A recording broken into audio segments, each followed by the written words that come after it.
All right, welcome back to Live Impact News. Thanks for sticking with us this afternoon. We embark on our second hour with another special guest here from Old Dominion University. Jessica Whitehead joins us now, the Executive Director of ODU's Institute for Coastal Adaptation and Resilience. And Jessica, thank you for being here. We have you in the day after some really crazy flooding, especially in Norfolk. Absolutely. Obviously, you're at Old Dominion. Did you get caught in any of it? I guess we'll start there. Oh, well, I'll say we were all pretty safe and sound in the ICAR building, but we are down on Colley Avenue, so we had a pretty good view of some of what was happening in the neighborhood, particularly the Highland Park neighborhood of Norfolk. So glad to be through it and glad to be back. Yeah, we're also glad to be back to a sort of a dry situation here. Yes. And it did rain quite a bit, temporarily. It rained quite a bit yesterday, right? But we have plenty of days throughout the year where it does rain quite a bit in various areas throughout Hampton Roads. Not every single one of those instances creates a situation like yesterday. Right. 6 feet of flooding at the underpass down near 21st Street here in Norfolk.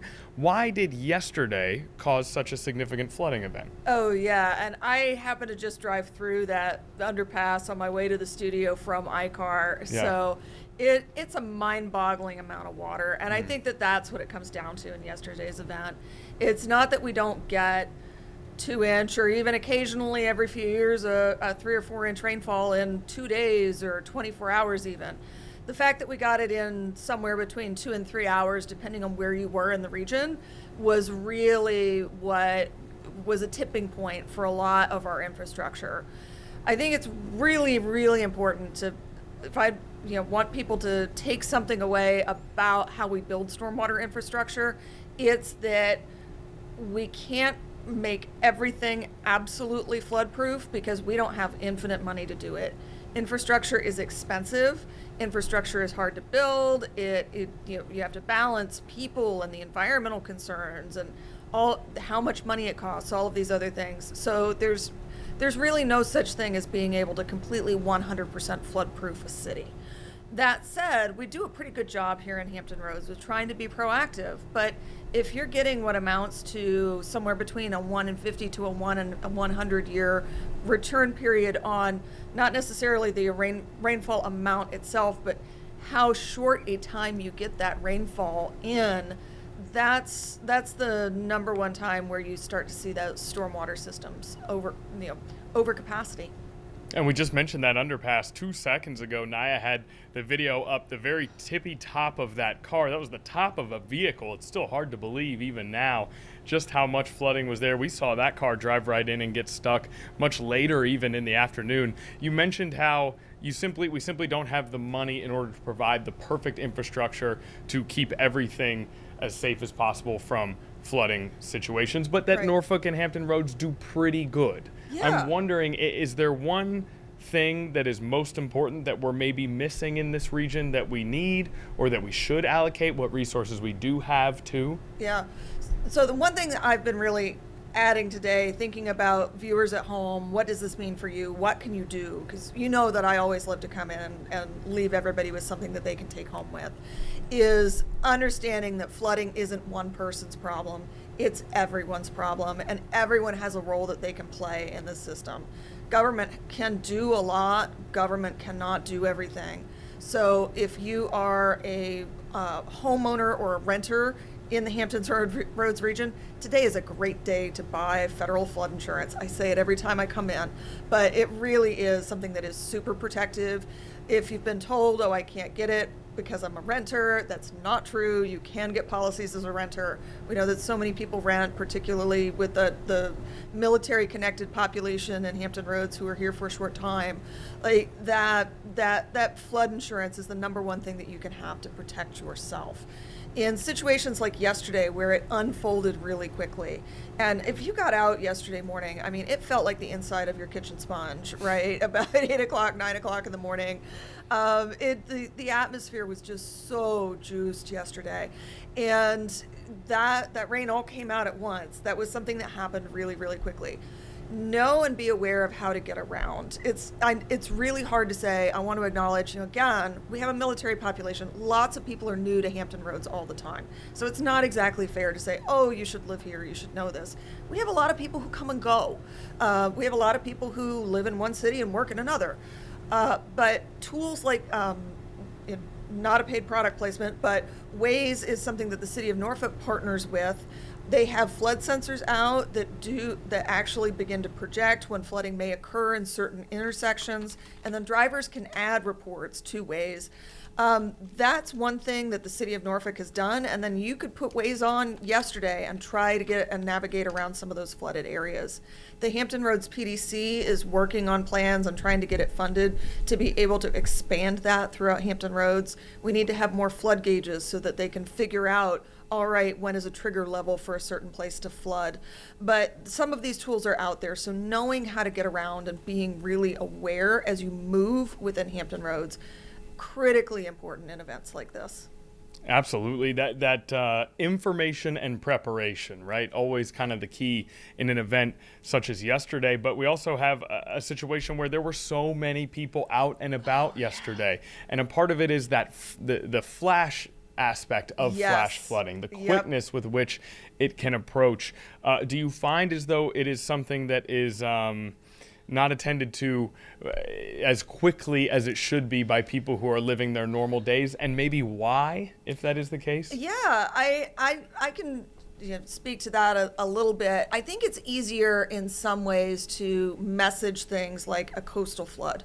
We'll have coverage and media coverage, media partners, the National Weather Service, for days and days on end before a storm approaches the Hampton Roads region, where people are hearing it, they're seeing maps on TV, they're checking in with the apps. Hopefully they're checking in with our media partners so that they have that human component in addition to just a weather app that pulls a grid point off of a model, to provide that human interpretation of, we know what things tend to do when we get here. But when we have these flash events, we haven't been talking about it for 3 days. It's just, if you've been tuned out, you've been busy, it was a Tuesday, it's really easy to have these events sneak up on you. And these are also scientifically events that are harder to model, right? If we're thinking about a storm surge or even the long-term effect of sea level rise laid over onto storm surge, frankly, that's a little bit easier scientifically to model and project than it is when we have rainfall areas and models don't see where your stormwater infrastructure is. We're just starting to be able to connect those and have the computing power to connect those in.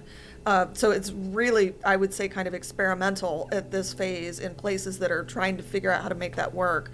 So we don't necessarily have quite the predictive tools, much less being able to figure out, oh, this place doesn't usually flood, but somebody had a storm drain blocked, that kind of thing. So I think that it is really, really challenging to get these flash rainfall events into people in enough time before it happens. And if you're sitting in your car and it's been an entire week of you checking the weather each day and you haven't heard that forewarning, and if yesterday at 1:45 you were in your car on Brambleton and it said, hey, there's going to be flash floods, I can certainly see someone looking around and saying, how bad could it possibly get? Yeah. And then all of a sudden and before you know it, it's up to, the hood of your car. Right. And this one was, even hard from a professional perspective, because I had my radar app open on my phone. We were taking a look. We were watching. It looked like there was going to be a little bit of a break in it. And man, once that thing got going, it just built back. And it was like setting up a fire hose yesterday. So it was a very meteorologically impressive, but at the same time, extremely dangerous and extremely frustrating for people who were stuck on the road in that situation. And I will actually self-own here. My husband was out trying to get our teenager from camp downtown yesterday. So in the middle of even having all of these tools and knowing it was coming, having the text messages from a wife who has 1 degree in meteorology on the radar, I mean, it was still really a challenge. So I think, coming back to it, this should be your warning that this happens in Hampton Roads. I will also say, I've I've worked in my career from Georgia to Maine. This happens everywhere. And we had, kind of similar flash events in New England earlier in the week, in New York City again earlier in the summer with subways flooding. The Southeast, thinking about the floods in Texas. This is something that can happen anywhere, not just in Hampton Roads.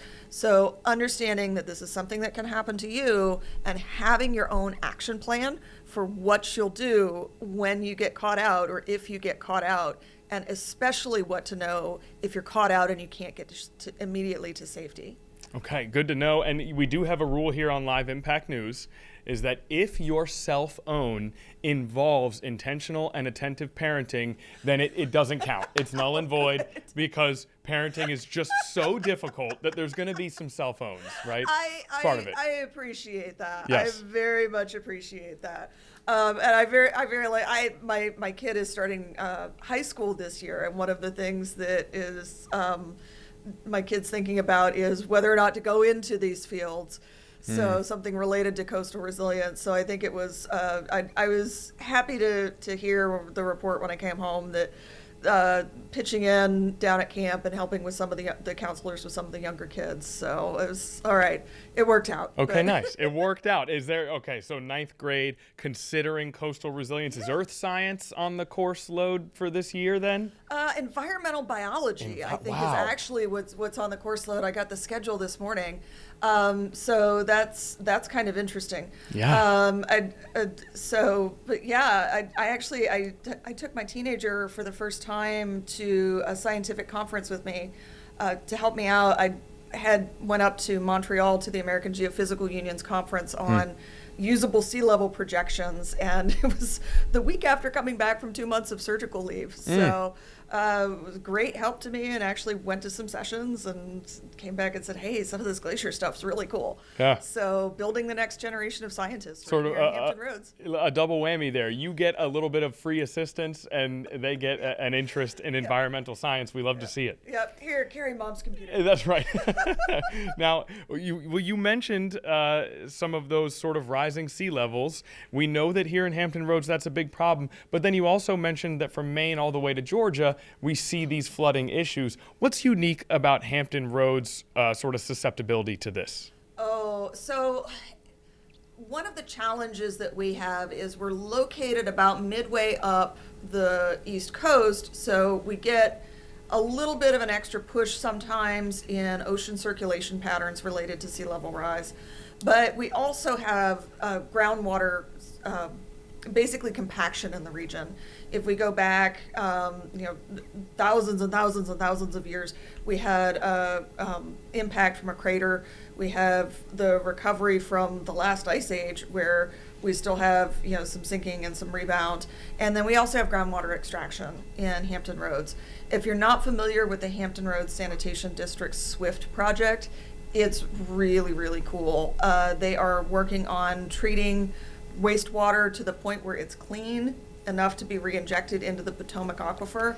They're actually seeing enough of an impact where they may be able to offset some of that rate of, they're not sure yet, but it's possible. So they're taking a look into that as a really interesting, unique thing that we may be able to do here in Hampton Roads that would be internationally helpful. To anytime you can slow that down even just a little bit, time is money. And we had the SWIFT team in here 2 weeks ago. Oh, great. They did an interview with us. They explained their entire program. They even left us with a couple bottles of recycled wastewater to drink. So yes, we are well versed on SWIFT, and we are paying close attention to what they're doing over at HRSD. It is excellent. And like you said, this is an all hands on deck approach. Each and every person can contribute to making sure that we're totally set up for when these extreme weather situations strike. What else do we need to know? Anything else that I haven't touched on here? Yeah, no, I think we're good. I think one more shout out to, part of what I love about the Hampton Roads region is that entrepreneurial and innovative spirit. I think the proactivity that we see here compared to places where I've worked where they really needed to get hit hard by an exceptionally devastating hurricane to be able to think ahead and be proactive is really a testament to the spirit and the ingenuity in the region. And so anything we can do to try to keep getting those innovators together, trying to solve these challenges and make sure that it's, we're helping government out, we're helping business out, we're helping people out, we're helping the environment out, that too. So I think it's just Norfolk is a wonderful place to be doing this kind of work. Anytime you can help people, business, and the environment, you've kind of hit. That's a perfect batting average right there. Well, we went all the way from kids camps, pickups, all the way to impact from craters here today. Yeah. So we've traveled a great deal, and we really appreciate you coming in. Oh, wonderful. It's always great to be here. Okay, good. And you've been on our Hurricane Hub Live show before, becoming a regular guest for us here at 13 News Now. Jessica Whitehead from Old Dominion University. Thanks so much, Jessica, and hopefully we'll see you before too long. Thank you.